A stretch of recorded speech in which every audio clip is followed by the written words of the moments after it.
chin looks beautiful. Your chin looks beautiful. I try. Good. Looks good.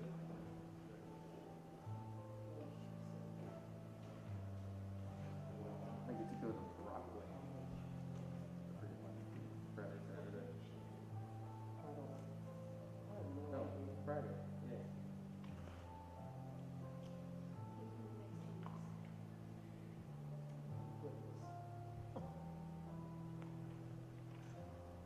I'm guessing we got one. Did we? Yeah.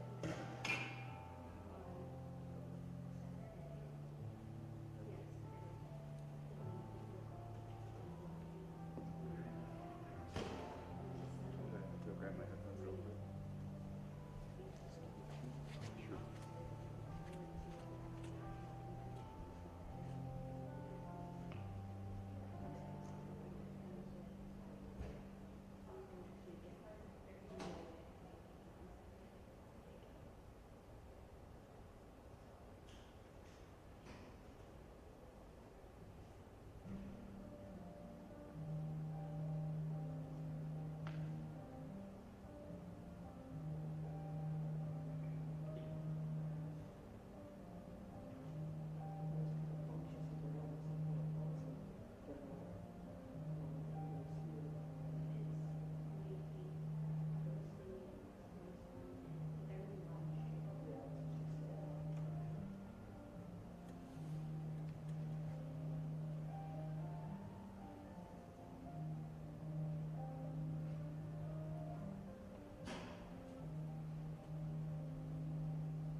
My question is, do we want to haul everything back today or tomorrow? Do we want to haul everything back today or tomorrow? Right. What's this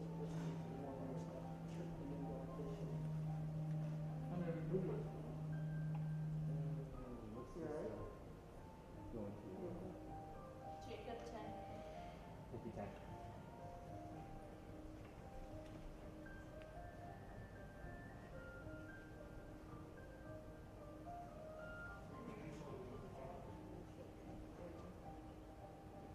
Yeah, because I won't have anything to edit tomorrow.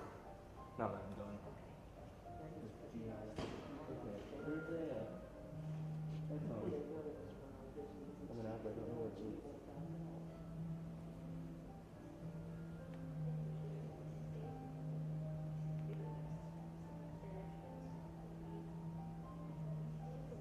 The house is there.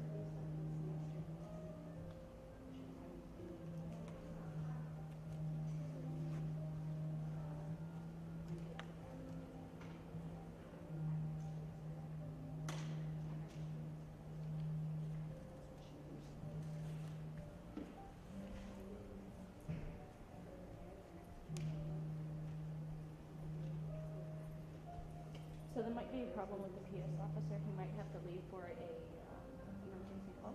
Okay, I think I just saw him actually walk up.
said, He wrote it to me. Let me see. no, I'll read it to you.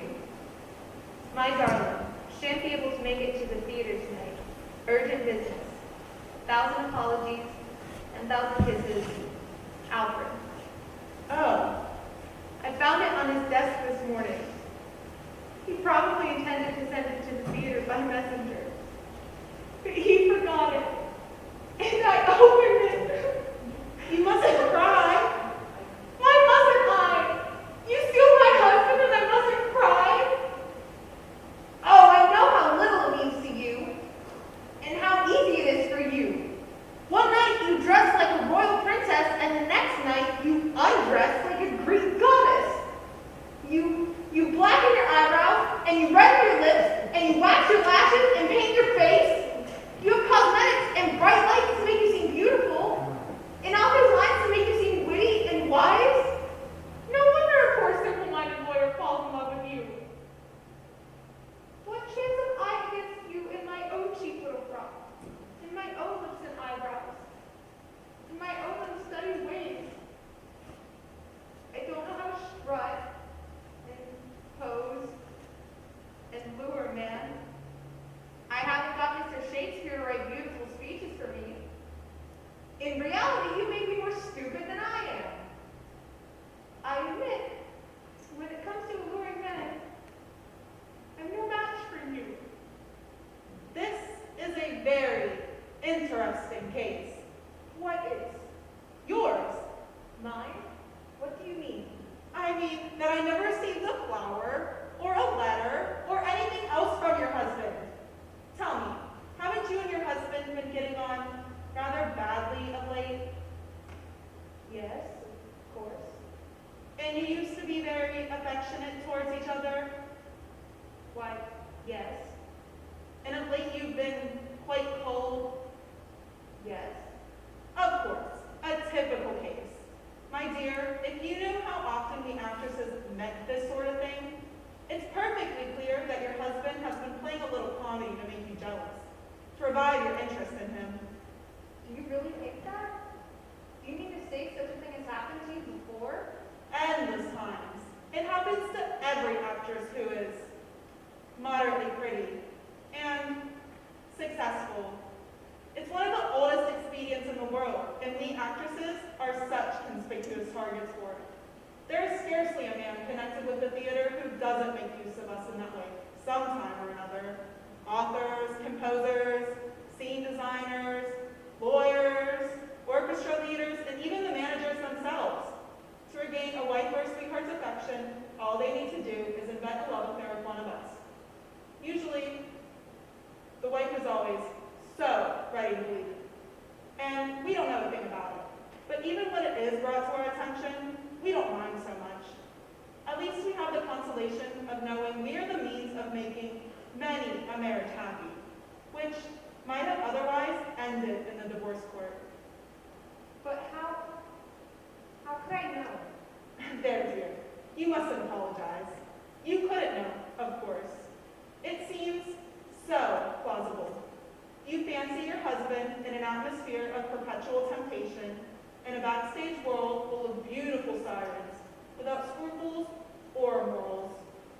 What actress, you suppose, is more dangerous than 100 ordinary women? You hate us and fear us.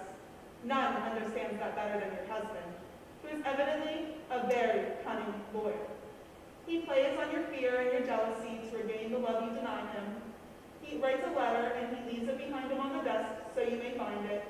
Trust a lawyer never to do that unintentionally. He orders flowers for me by telephone in the morning and probably cancels the order the moment he reaches the office. By the way, hasn't he a lock of my hair? Yes, in his desk drawer. I brought it with me. Yes, they bribed my hairdresser to steal it from me. It's a wonder I have any hair left at all. Is that how he got it? I can't imagine how else. Tell me, hasn't he left any of my love letters lying around? No. Don't be alarmed, I haven't written him any. Then what made you... I might have, if he had come to me frankly and said, "Oh, I say, Sarah, will you do something for me? My wife and I are getting on so well. Would you write me a passionate love letter that I may leave lying around the house where she may find it? I should certainly have done it for him. I'd have written a letter that would have made you weep into your pillow for a fortnight. I wrote 10 like that for an eminent playwright once, but he had no luck with them. His wife was such a proper person, she returned them to him all unread. How clever you are. How good. I'm neither better nor worse than any other girl in the theater, even though you do consider us such monsters. I have been a perfect fool. Well, you do look a bit silly, standing there with tears in your eyes, and your face flushed with happiness because you've discovered that little blonde man in spectacles loves you, after all. My dear, no man deserves to be adored as much as that. But then, it's your own affair, isn't it? Yes. Yet, I want to give you a bit of parting advice. Don't let him fool you like this again. He won't. Never fear. No matter what you may find in his pockets, letters, handkerchiefs, my photograph, no matter what flowers he sends or letters he writes or appointments he makes, don't be taken in a second time. You may be sure of that. And you won't say anything about my coming here, will you? Not a word. I'm angry with him for not having come to me to use my name the way he did. You are a dear. And I don't know how to thank you. Now you mustn't begin crying all over again. You have made me so happy.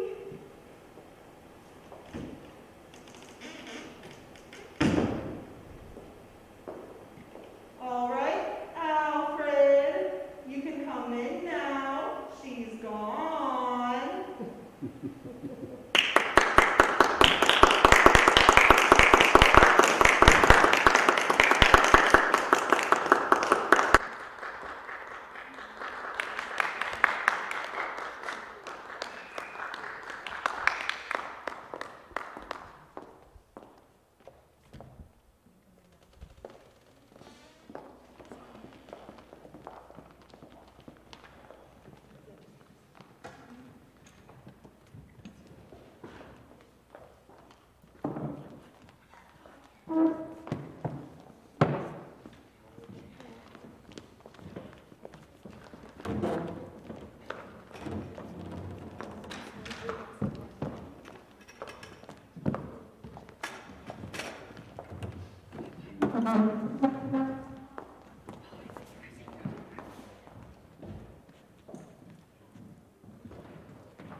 Good afternoon, and welcome to the Thiel Players Fall production, Comedy in the Time of COVID. We ask at this time that you turn off all phones and that you remain masked at all times. There will be no intermission as such, but there will be a brief pause between plays to move set pieces. At that time, to comply with regulations on crowd size, we ask that those who are here to watch this performance leave the theater so that those coming to watch the next show may enter. Also, to assist with social distancing, we ask that you sit only in those seats marked for the current performance. Thank you. Please relax and enjoy this performance of the sequel.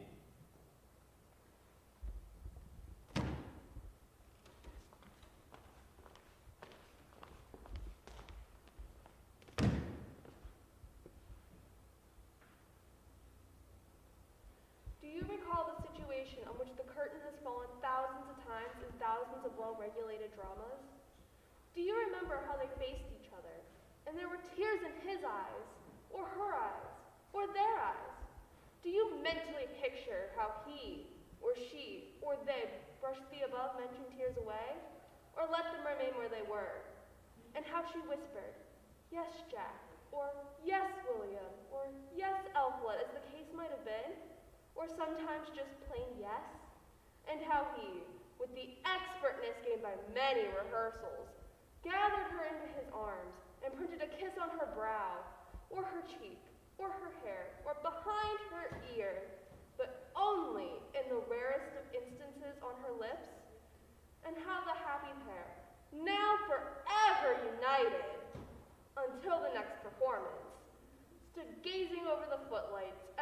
the box office receipts and the amount of paper in the house, until the curtain fell and the thoughts of the audience turned to the inner man. And then, what happens next? There are inquisitive souls who ask that question. Do they live happily ever afterward? Or does the matrimonial bark encounter one of the many obstacles which have somehow been forgotten? The dramatist, looking upon marriage, or its forerunner, engagement, as the end of all things, neglects to tell us. Starting with a variable number of eligible young persons of opposite sex, he has paired them off in such ways his experience tells him will be pleasing to the magnate that produces the play. To the temperamental ladies and gentlemen who condescend to act in it, and, last and most important, to the source from which all royalties flow, that unaccountable, irresponsible, conscienceless creature, the audience. To the very portals of marriage he travels with his charges, but there he leaves them, to act as guide, philosopher, friend to others following in their footsteps. And then, perhaps they do not live happily ever after. Perhaps she is extravagant, or he smokes in the parlor, or he repents his rashness in recanting bachelorhood, and she reflects, as his faults become plain to her, that she might have done better. And they do not increase and multiply, and come to furnish material for another play. But of the time between, of the time immediately after she has said yes, and before she's begun to say no,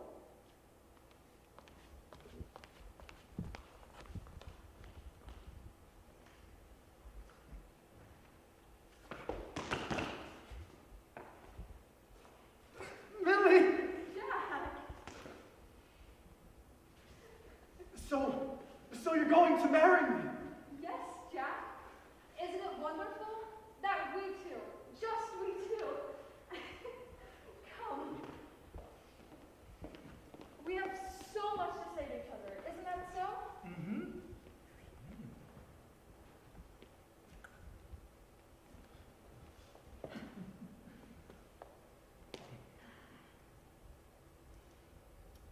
Are you comfortable, dear? Perfectly, perfectly. Jack! Yes, dear. Now that we are alone, aren't we? Of course. There's one thing I want you to tell me. Yes. Jack, when did you begin to love me? Well, Yes. when I first began to love you, Yes.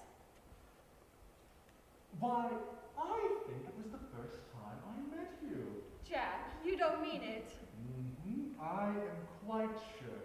It was in December, a year ago. What? Just after Christmas. But that wasn't the first time I met you. It was long before that. Was it? Didn't you know? It was at Barton's house party, Jack. Oh, Barton's house party. So it was. And the second time, when was it, Jack? The second time. Yes. The time after Barton's. Yes, Jack. Don't you know?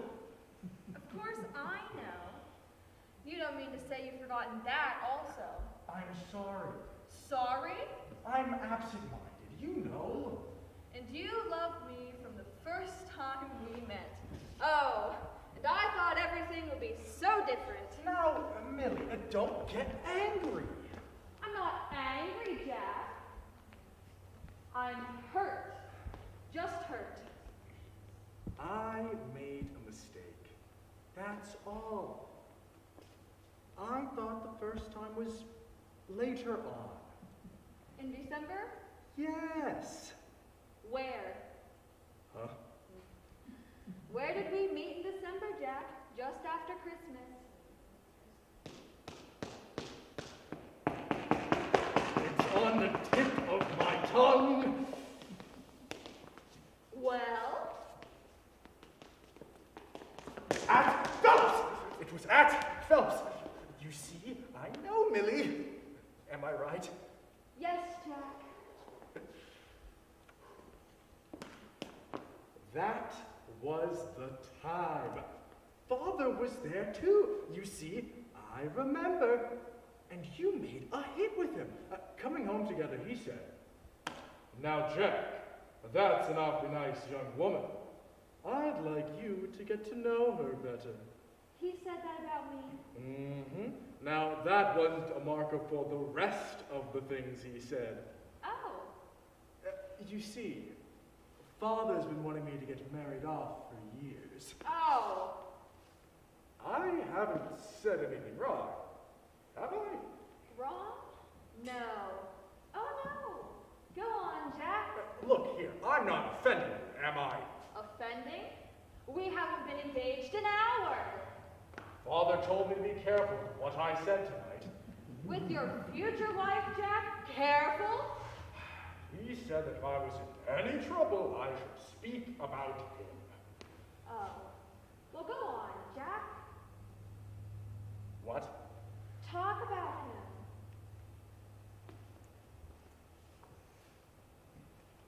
Well, Father's a great man. You know that. Everybody knows it, Jack. Of course, Father owns the biggest department store in town. In fact, he started the department store idea. There were no department stores before Father. How intensely thrilling. His first story. Have you ever seen a picture of it? No? It wasn't quite as large as this room.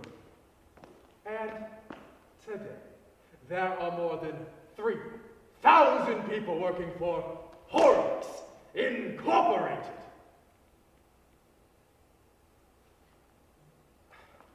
Father needs someone to carry on the business after him, and it would break his heart for it to go out of the family. He wants me to fill in his boots.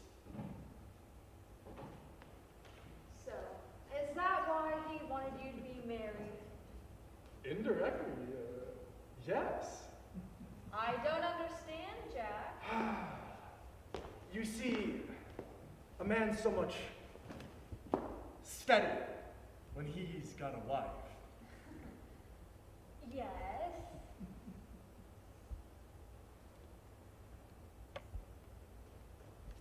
Well, I better be going. Already? Father will be waiting. What do you mean? He'll want to know what happened. What happened? Whether you said yes or no. Oh, so he knew you were going to ask me. Of course! You told him? Well, You had the odd. Or perhaps he told you. Confess up. well, he said if you haven't asked her before morning, Yes. he said you can go to work for $10 a week. So, you asked her? Well, what do you think? And you knew she'd accept? Well, Well. I wasn't so sure, No. but Father was. You little beast. Millie, now, I haven't offended you again, have I? Offended me? Ha! It's just my manner of speaking. I don't mean anything by it. No, I didn't think so. Now, Millie!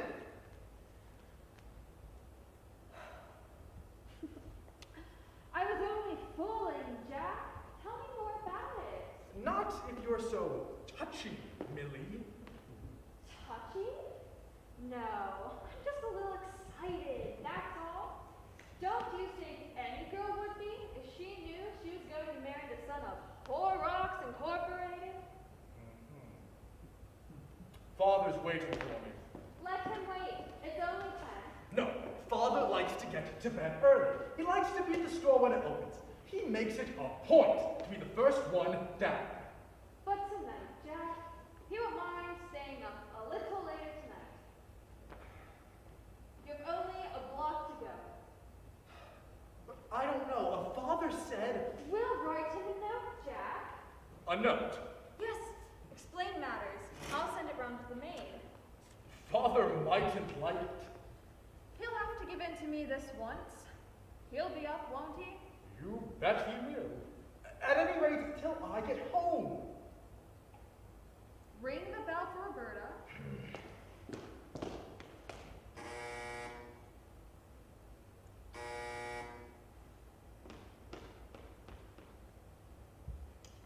What are you writing? It's all ready. It can't be very long. It doesn't have to be, dear.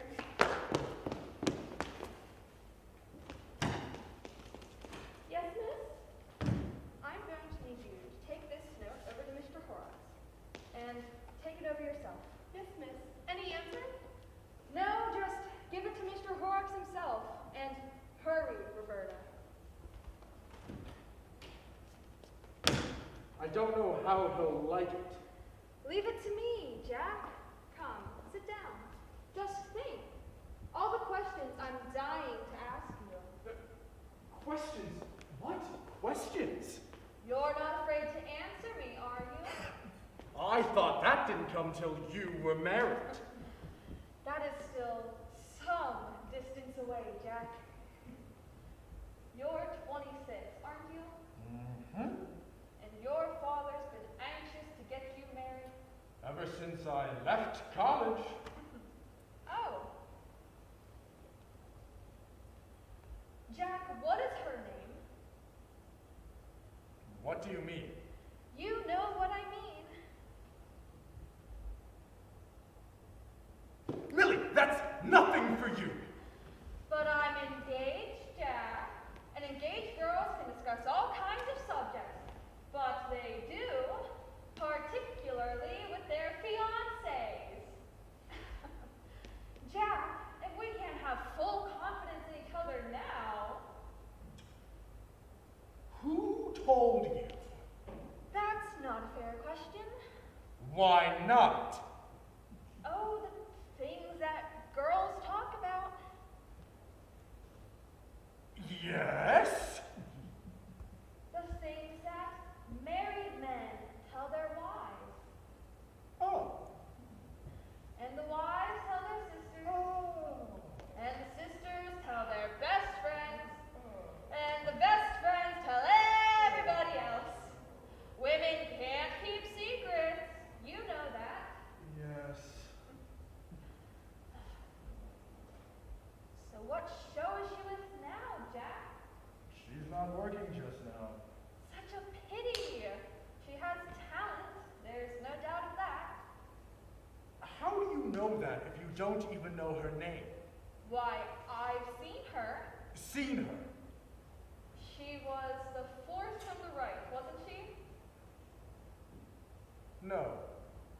The second. You see, I know.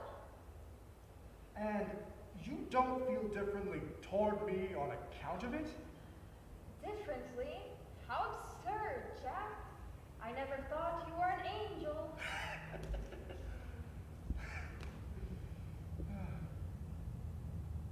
She's a lady. A real lady. I'm much too good for that sort of thing. Well, I could see that from where I was sitting. Her real name's Eliza, but she calls herself Corinne. I don't blame her. Corinne is a pretty name. And she's just as good-hearted as she is beautiful, isn't she, Jack? How did you know? She has talent. Real talent. Only they haven't recognized it yet. But they're going to someday. All she needs is a chance to make good. And you're going to see that she gets it, aren't you, Jack? You bet I am!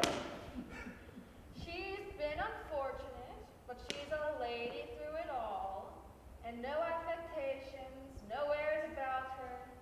She's an awfully good little sport. A real pal.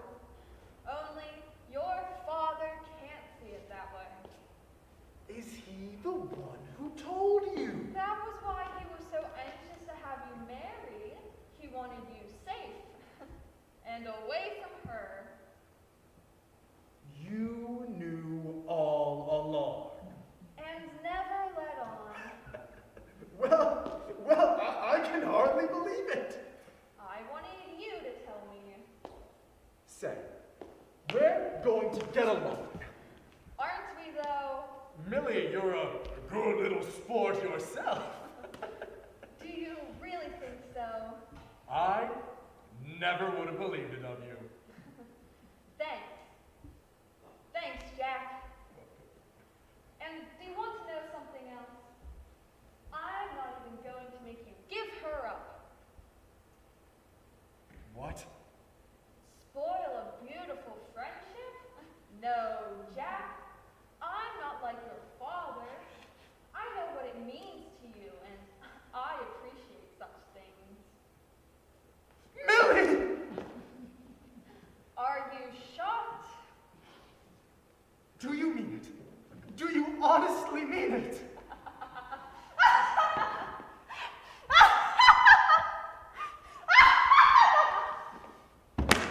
Millie! You don't understand me, do you, Jack? But your father will.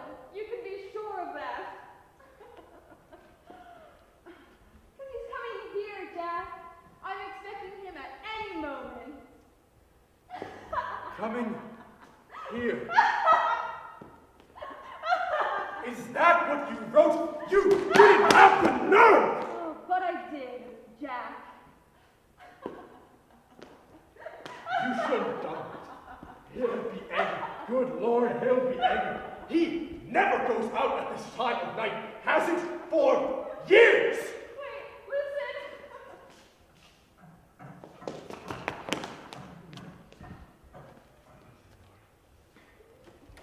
Mr. Lawrence? What she wrote?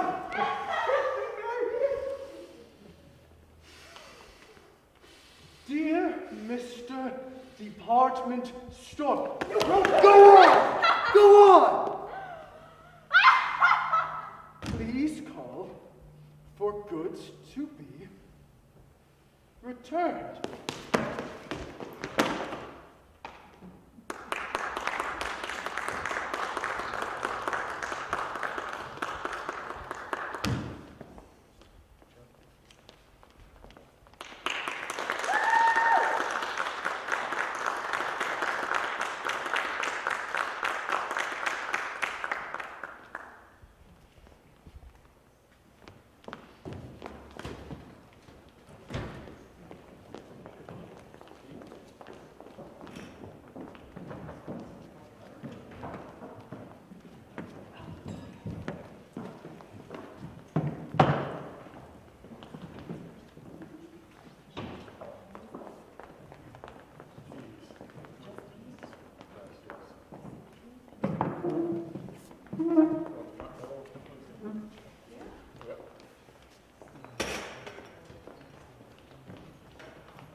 Good afternoon, and welcome to the Thiel Players Hall production, Comedy in the Time of COVID.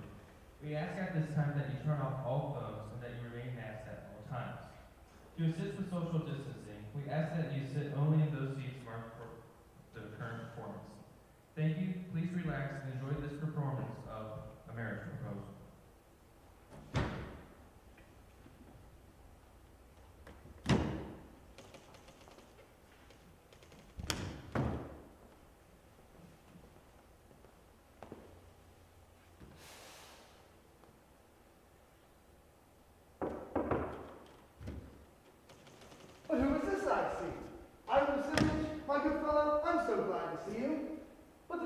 surprise. How are you?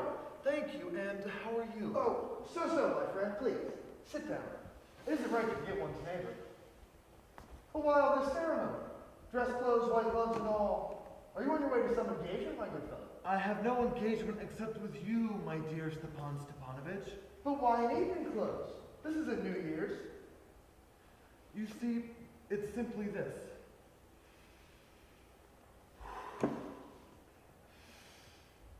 I have come to you, Stepan Stepanovich, to trouble you with a request. It is indeed not the first time I've had the honor to ask for your assistance, and, excuse me, I'm gonna have a drink of water first. I am very nervous. He's come to borrow money. I won't give him any. What is it then, dear little love? Ah, yes, dear Stepan Dearovich Stepanovich. I am very nervous, as you'll be so good as to see, and I have no right whatsoever to approach you with this, and I hesitate to even ask you. Don't be about the bush, my dear fellow. Just tell me. Immediately. In a moment. Here it is then. I have come to ask for the hand of your daughter, Natalia Stepanovna. Hey! I'm Vasilius. Say that once again. I didn't quite hear. I have the honor to beg you. My dear man, I am so happy that everything is so everything. I've wanted this to happen for so long. It's been my dearest wish. And I've always loved you as my own son. May God give you his blessings and his grace, and, well, I always wanted it to happen. But why am I standing here like a blockhead?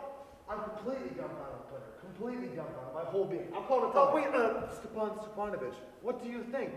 May I hope for Natalia Stepanovna's acceptance? Really?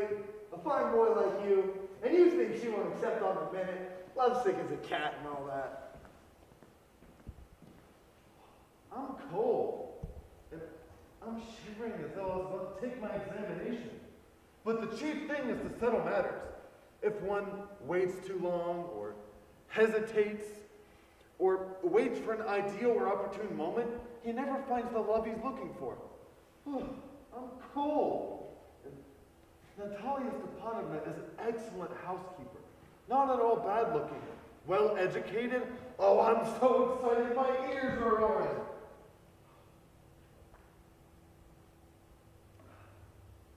And not marrying won't do. I'm 35. A critical age, one might say. And besides, I must live a well-regulated life. I have a weak heart, continual palpitations in my temple, and I'm very excited and very sensitive. And the worst of all is sleep.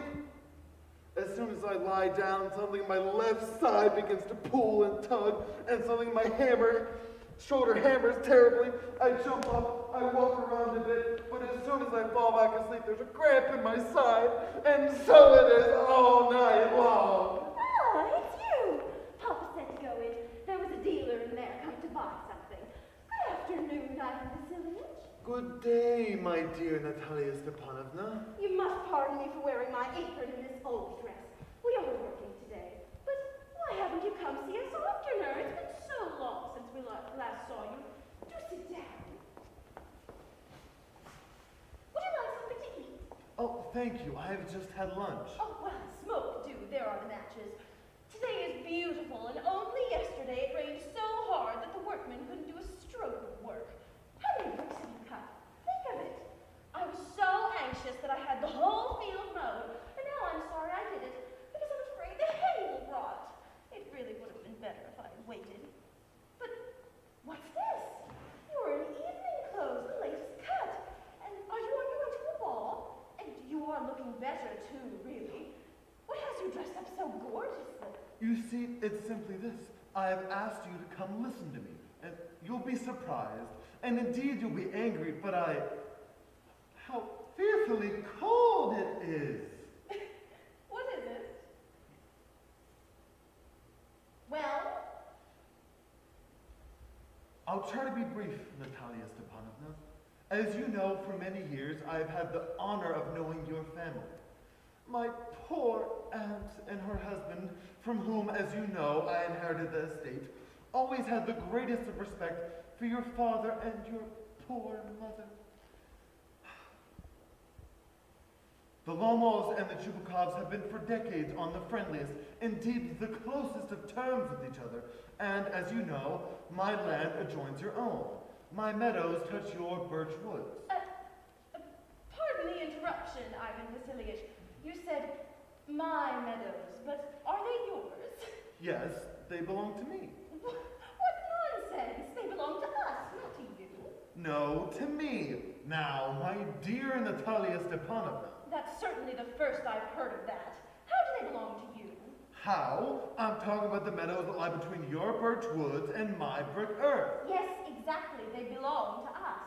No, to me. You are mistaken, my dear Natalia Stepanovna.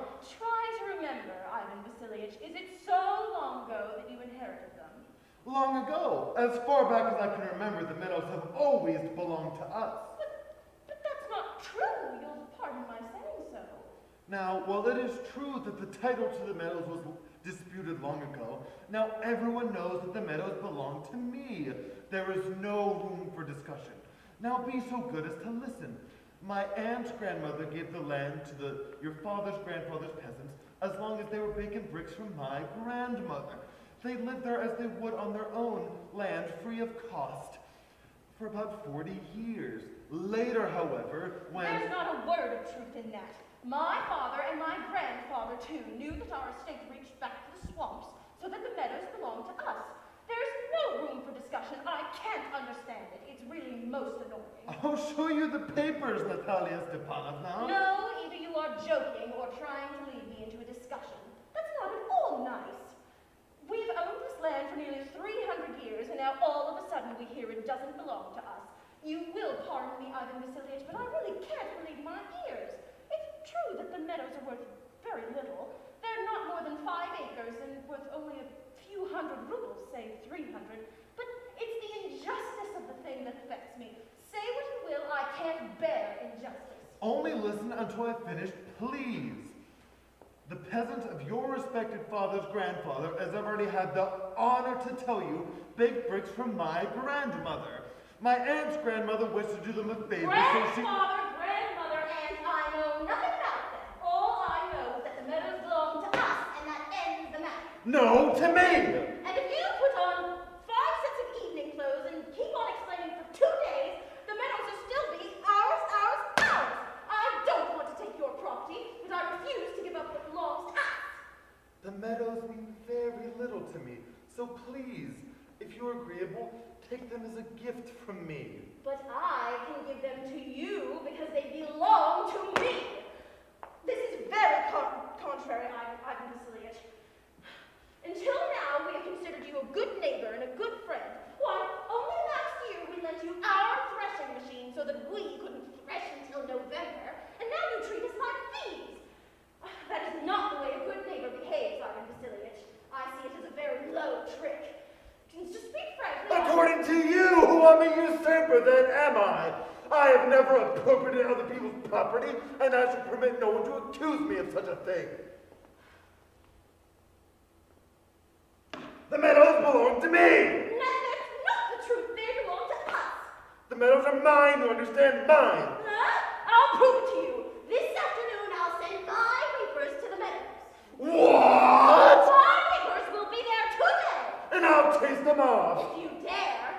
The meadows are mine, you understand? Mine. Oh, really? If you want to scream and snort and rage, you may do so in your own home. But while you're here, please keep yourself within the limits of common decency. My dear lady, if it weren't for my palpitations of the heart and the hammering of the arteries in my temples, I would deal with you very differently. The meadows belong to me! Me! What's going on here?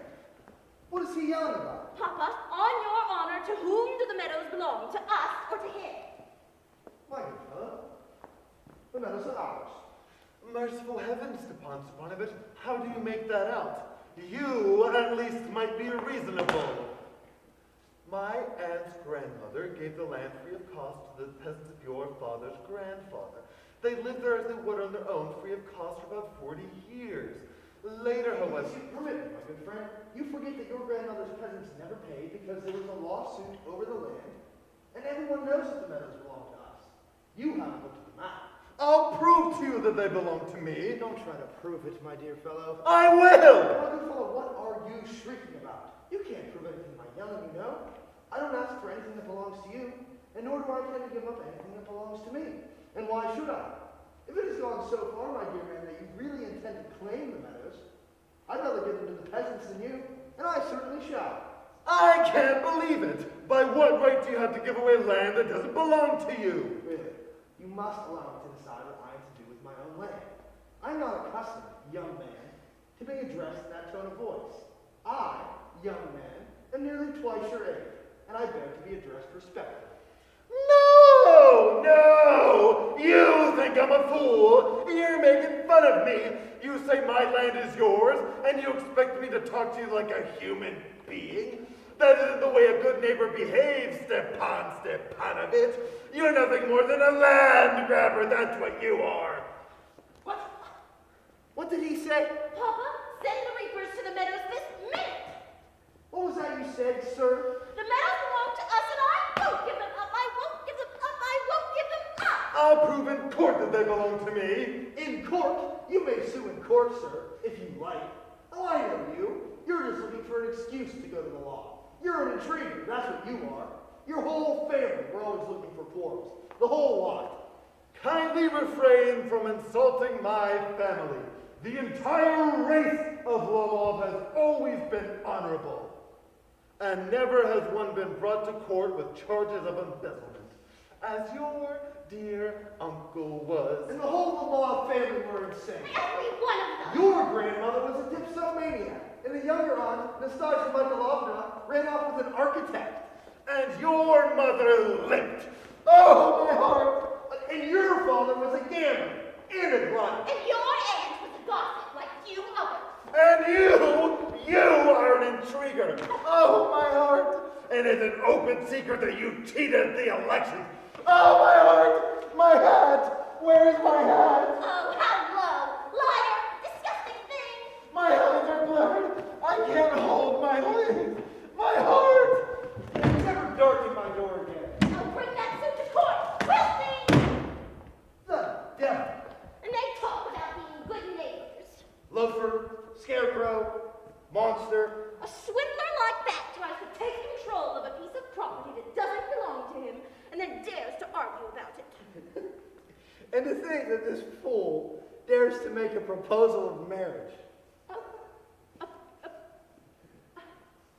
A proposal of marriage? Why, yes. He came here to make you a proposal of marriage. Why didn't you tell me that before? Well, that's why he had his evening clothes on, the poor fool. Oh, a proposal for me? Oh, bring it back. Bring whom back? Oh, faster, I'm sinking. Bring it back. In a minute. Don't bawl. Oh, what have they done to me? Bring it back. He's coming at once. Devil take it. Talk to him yourself. I can't. Oh, I'm dying. Bring it back. He's coming, I tell you. Oh, Lord. What a task it is to be the father of a grown daughter. I'll cut my throat. I really will cut my... We've argued with the fellow, insulted him, thrown him out, and you did it all. You. No, you have no manners. You are brutal. If it weren't for you, he wouldn't have gone. Oh, yes. I'm to blame. Well, if I shoot or hang myself, remember you'll be to blame. You did it all. You. There. Talk to yourself. My heart. My leg is lame. My side pains me. Forgive us, Ivan Vasilievich. We were angry. I remember now. The meadows really belong to you. My heart. My meadows. My eyes are blurred. We were wrong. The meadows mean very little to me, but it's the principle. Oh, yes, exactly, the principal. Let us talk about something else. Because I have proofs that my aunt's grandmother... Enough! Enough. Ugh. I don't know how to begin. Are you going hunting soon? Ah, yes. Heathcock shooting, respected Natalia Stepanovna. I expect to go after the harvest. Oh, have you heard? My dog, Ugadi, you know him? Limps! Oh, what a shame! How did that happen? Oh, I don't know. Perhaps he was bitten by some other dog. The best dog I ever had, to say nothing of his price. I paid Mironov 125 rubles for it.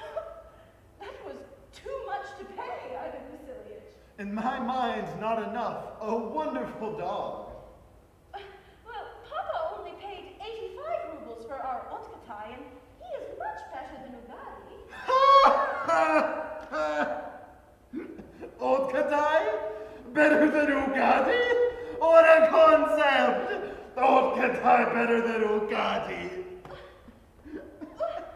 Otkatai is still young, true, he's not full grown yet, but on a leash with 2 or 3, or in the pack, there's no better. Oh, Natalia Stepanovna, you've quite overlooked the fact that he has a short lower jaw, and a dog with a short lower jaw cannot snap. A short lower jaw? That's the first I've ever heard of that. Yes, a short lower jaw. What, have you measured it? I have measured it. He is good at running. Well, in the first place, our Otkatai is purebred, a full-blooded son of Stopnagavis and Stamaskis. And as for your mongrel, no one could ever figure out his pedigree. He's old and ugly and skinny as an old cat. Old! Certainly. My Ugadi is a dog, and your Otkatai is. It is laughable to argue about. A dog like your Otkatai can be found in any shelter, a whole pound full. Ivan Vasilievich, you are very contrary today. First, our meadows belong to you, and now Ugadi is better than Otkatai. I don't like when a person doesn't say what he really thinks. You know very well that Otkatai is 100 times better than your silly Ugadi. What makes you keep saying he isn't? I can see, Natalia Stepanovna, that you either think I'm a blind man or a fool, but you at least must admit that Otkatai has a short lower jaw. It isn't so. Yes, a short lower jaw. It isn't so. What makes you scream, my dear lady? What makes you talk such nonsense? It's high time that Ugadi be shot. And yet you compare him with Otkatai. My heart. I can't continue much longer. I have always noticed that the hunters that do the most talking know the least about hunting. I beg of you, please be still. Oh, my heart. Be still! I won't be still until you admit that Otkatai is better. Worse! Better! Worse! Well, has it begun again? Papa, speak frankly. Which dog is better? Otkatai or Ugadi? Ah, Stepan Stepanovich, please answer me one thing. Does Otkatai have a short lower jaw? Yes or no? And what if he has? Is it of such importance? There's no better dog in the whole country.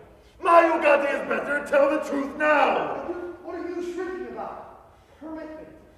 Your Ugadi certainly has his good points. He's of a good breed. He has a good stride, strong haunches, and so forth. However, if you must know, the dog does have 2 faults. He is old, and he has a short, lower jaw. Let us keep to facts.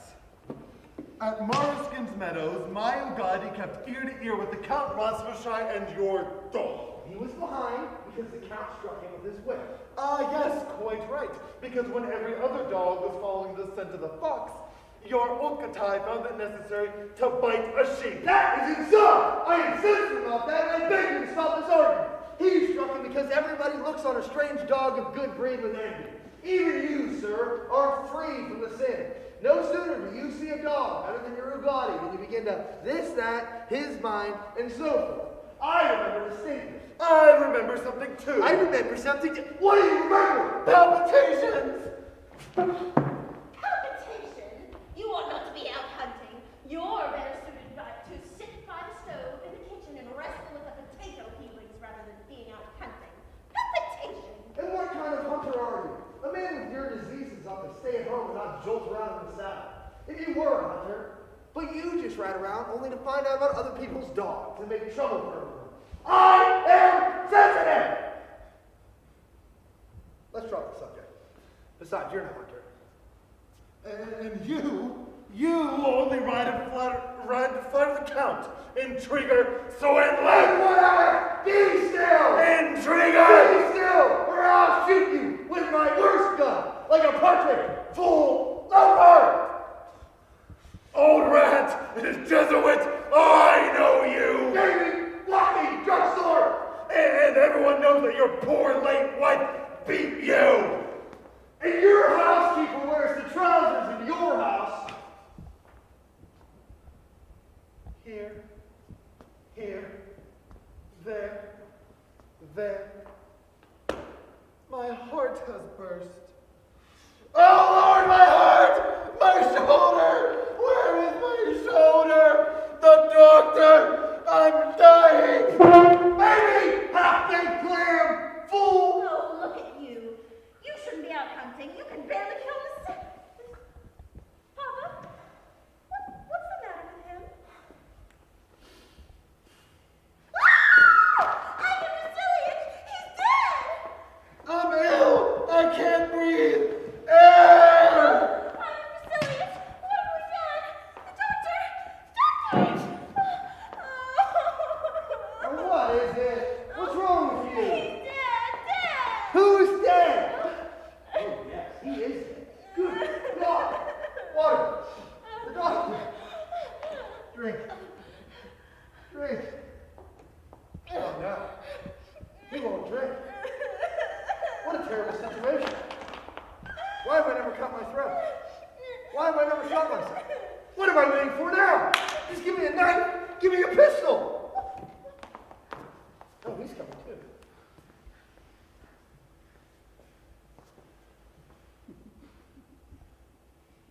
Here, drink. Sparks. Mists. Where am I? Get married, quick, and then go to the devil. She's Lily. What?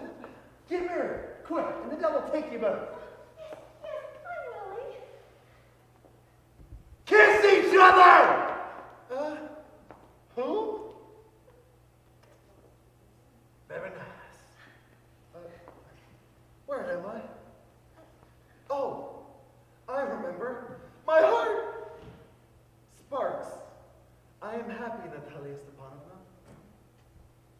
My leg is lame! Oh, I'm happy too. Ah, load off my shoulders. Oh, at least now you'll admit that Ogadi is worse than Okitai. Better!